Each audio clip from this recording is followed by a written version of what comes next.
adventure into the arcades of May 1979.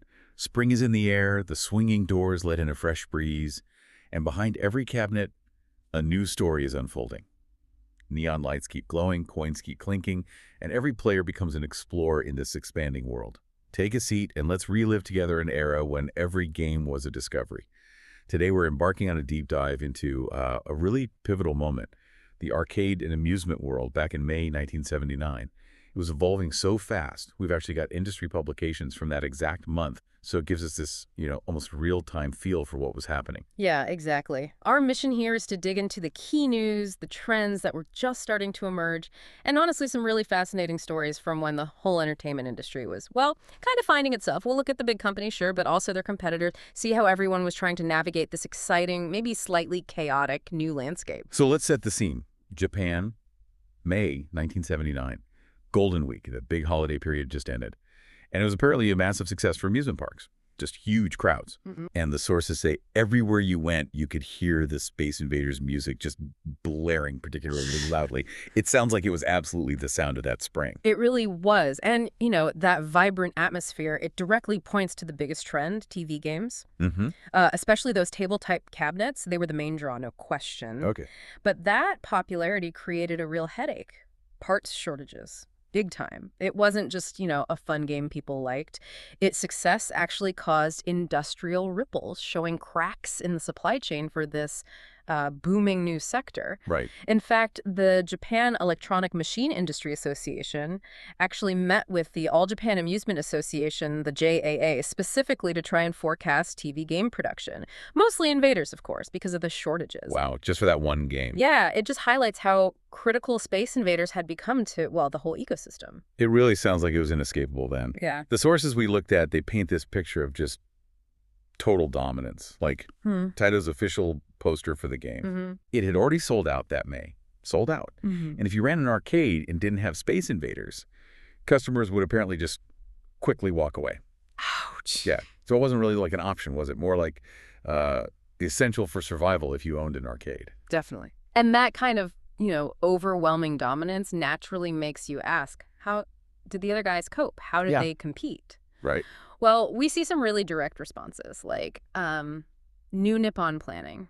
They came up with something called a Space Micon kit. A kit? What did it do? It was pretty clever, actually. It let operators convert their existing game cabinets into Space Invaders. Right. So you could get in on the craze without having to buy a whole new machine, which was hard to get anyway because of those shortages. Okay. So it's like a workaround. Exactly. Shows how agile the industry was becoming, scrambling to meet this incredible demand. And this whole Invaders thing, it wasn't just Japan, right? It spread. Oh, yeah. And that leads to something interesting happening in the U.S., the rise of the cocktail-type table game. The sit-down ones. Precisely. Low tables, screen facing up. Players often sit opposite each other, a bit more social, maybe more relaxed than the uprights. And Midway, a big U.S. name, they specifically licensed Taito's Space Invaders for that cocktail format. Trying to tap a different market. Seems like it. They were aiming to expand beyond the traditional arcade crowd, even though, interestingly, previous cocktail games hadn't actually been huge hits, so it was a bit of a strategic move. Okay, let's dive into some of the big players then. Taito, obviously the creators of Space Invaders, they were really positioning themselves as an idea group, right? And they had a strong electronics production line. Absolutely crucial, yeah, especially with those parts issues we mentioned. They were definitely seen as leaders. So what else were they pushing in May 79 besides Invaders? Well, their ads show a mix. Games like Spin Block, probably another take on the block-breaking thing, and something called Helikud, sounds like a space shooter maybe. Okay. But also, interestingly, a singing machine called Utai Yasui. Think like super early karaoke finding its way into arcades. Wow, karaoke. Yeah. And even vending machine, the Floater TK. So it shows Taito wasn't just laser-focused on video games. They were exploring broader entertainment, automated services, that kind of thing. Right, diversifying. Yeah. And speaking of diversifying, Sega was making some really big moves, too. They had this Sega Esco TV game show back in April. They did, yeah. April 13th and 14th, they unveiled quite a few new things there. Like what? Well, one standout was their special dual TV game. It actually combined two games, Head-On and Space Attack, into a single table unit. Oh, 2 for 1. Kind of, yeah. More variety for the player's coin. They also had Space Attack as a standard upright game. And at a meeting for the Japan Operator Union, the JOU, Sega also showed off a soccer game. So they were pushing different formats, different genres. But the really huge Sega news, the one that really shows diversification, that landed right at the end of April, didn't it? Oh, yeah. April 30th, Oriental Land, with Sega heavily involved, signed the final contract with Walt Disney Productions. For Tokyo Disneyland. Exactly. The Tokyo Disneyland plan, set to open in Urayasu, Chiba, in spring '82. I mean, talk about a leap from coin-op games to helping build a massive theme park. It's a huge shift in scale, isn't it? What does that tell you about the ambition back then? It tells me the vision for entertainment was just exploding. Companies weren't just thinking about arcades anymore. They saw potential in these huge immersive experiences.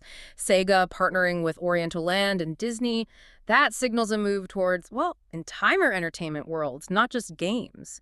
Grand leisure destinations. Okay, so Taito's leading, Sega's diversifying massively. Yeah. What about Namco? They had a different angle, right? More about the experience. Very much so.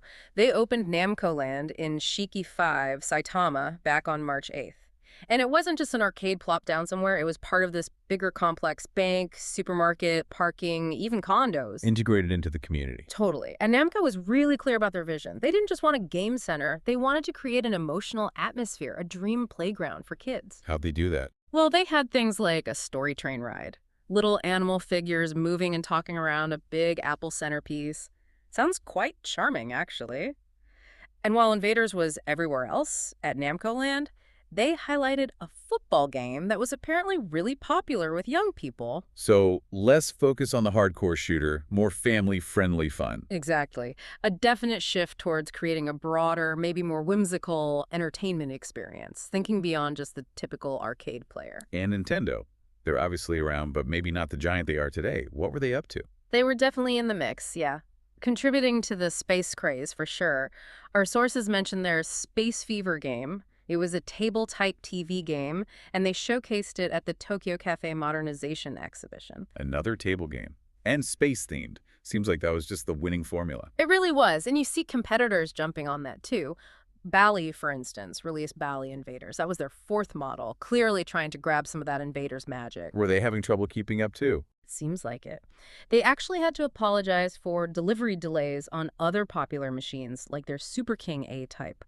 And they were offering rental services for machines, which tells you demand was sky high and manufacturers were struggling. Right, and Data East. They were busy, too, developing new thriller games, stuff like Space Fighter Mark II, which had invaders and UFOs, trying to add a little twist, and another one called Spectre. So lots of activity, mostly trying to innovate within that incredibly popular space shooter genre.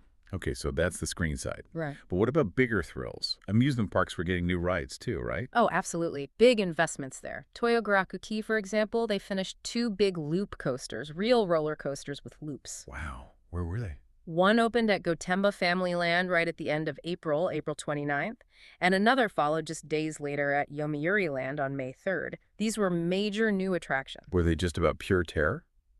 Or was there more to it? Interestingly, the design philosophy was a bit different. They were engineered for low G-force and a smooth ride.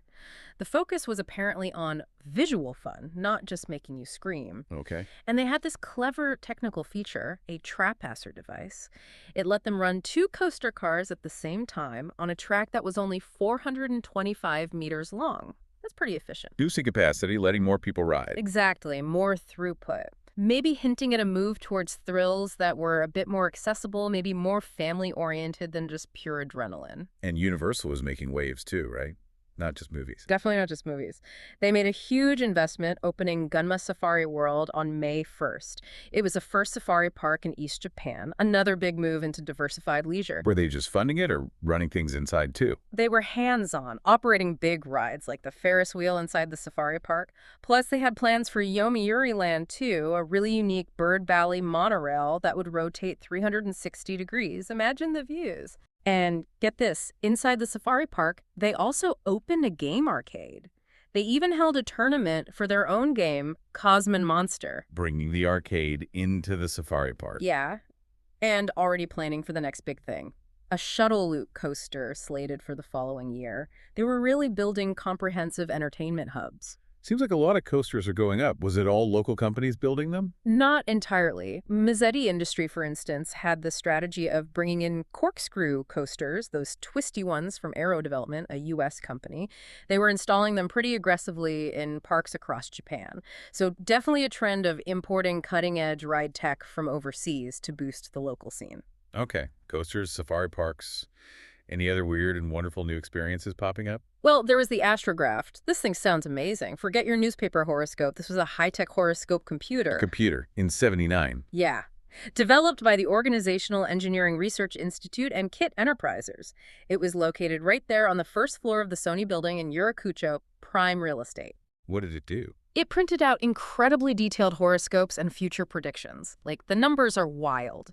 36,000 patterns for birth charts, nearly 41,000 text pages for future stuff. Whoa. And the kicker, it could apparently print your horoscope onto fashion items, like wear your destiny on your sleeve, literally.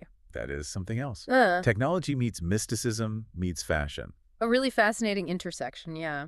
Shows the kind of creative, maybe slightly strange entertainment ideas floating around. Okay, let's shift gears a bit. What about the business side? The operations, the rules? Who is keeping track of all this booming activity? Well, you had industry associations like the JAA, the All Japan Amusement Association, and the JOU, the Japan Operator Union. They were important. The JOA, for instance, was actually restructuring its committees. Chairman Yamaoka himself took charge of the show committee, the one dealing with industry shows and expos. Getting hands-on. Seems like it. And the JOU had a meeting in Naruto on April 17th. First time they'd met in Shikoku, apparently. What were they talking about? Still invaders. Oh, yeah. Still debating its staying power, wondering what the next big hit would be. But also, really practical stuff. Operators worried about people using illegal 5-yen coins in machines, the need to be careful with electronic lighters near the machines, managing spare keys, the day-to-day grind of running an arcade. Makes sense. Those practical challenges must have been intense, especially with the boom. Definitely. You hear it from the operators themselves. The CEO of IPM, a big company, said straight up that even though TV games had this unlimited future, those parts shortages were still a massive bottleneck. They could only make about 5,000 Invaders units a month, even though they were leasing out 10,000 block games. That's a huge gap between supply and demand. Massive. Really shows the pressure they were under. Did the government start paying closer attention with all this growth? They did. MITI, the Ministry of International Trade and Industry, was looking into the Electric Appliance and Material Control Law.